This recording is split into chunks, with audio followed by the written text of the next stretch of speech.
जरा सोचिए, एक ऐसे गांव के बारे में जिसका लोकल ट्रेन स्टेशन सिर्फ आने जाने की जगह नहीं, बल्कि खौफनाक कहानियों का एक जीता जागता अड्डा है।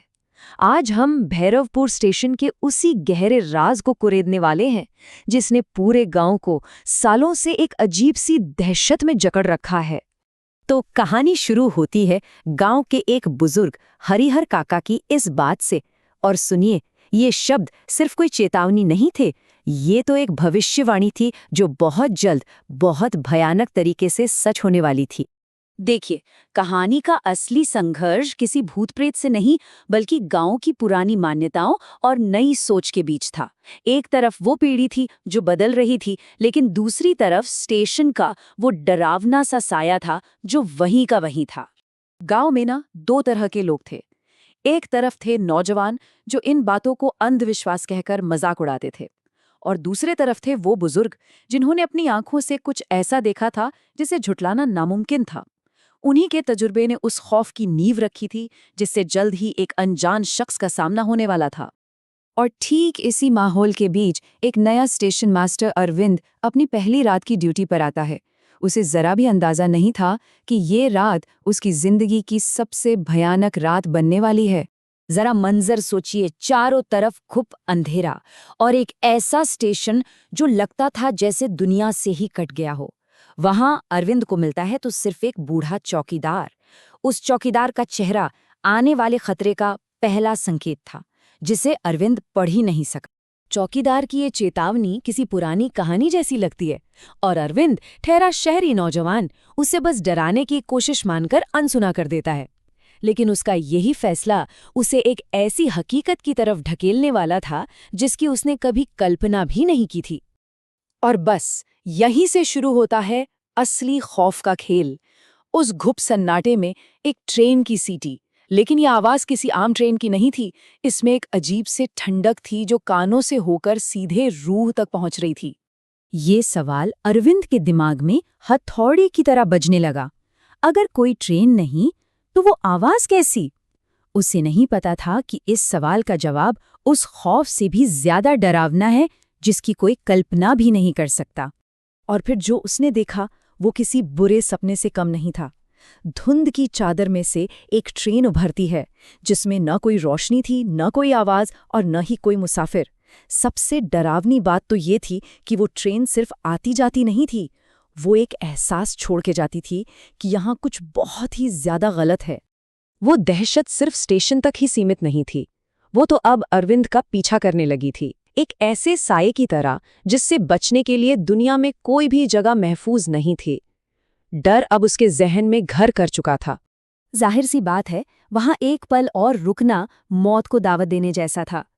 अरविंद अपनी जान बचाकर भागा तो जरूर, लेकिन उस भूतिया ट्रेन का मंजर उसकी आंखों में कैद हो गया।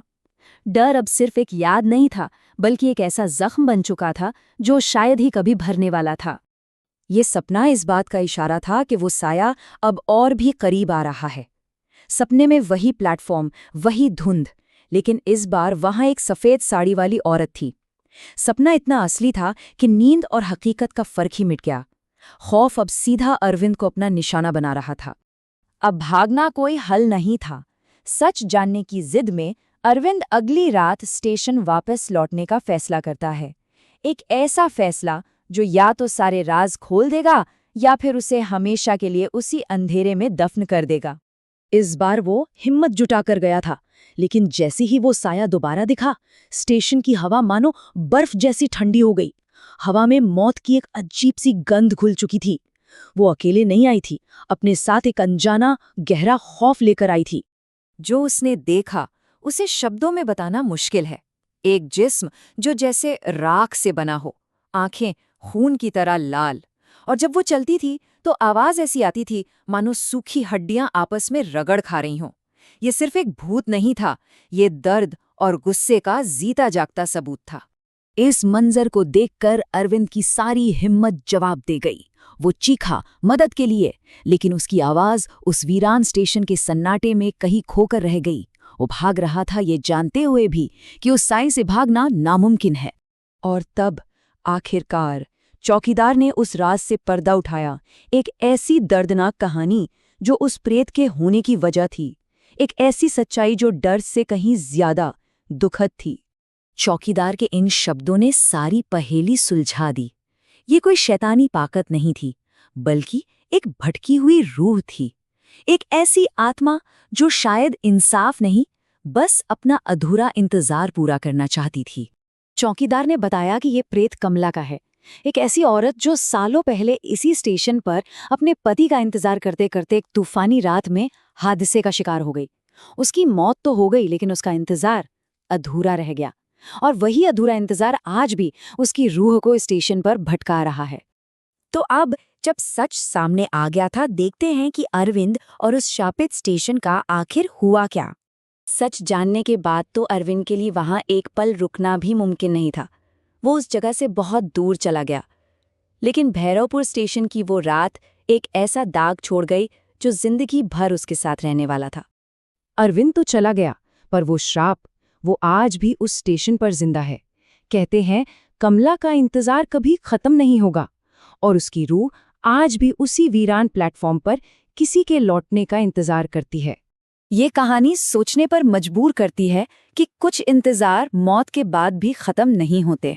सोचिए, अगर आज रात कोई भैरवपुर स्टेशन पर हो तो क्या होगा?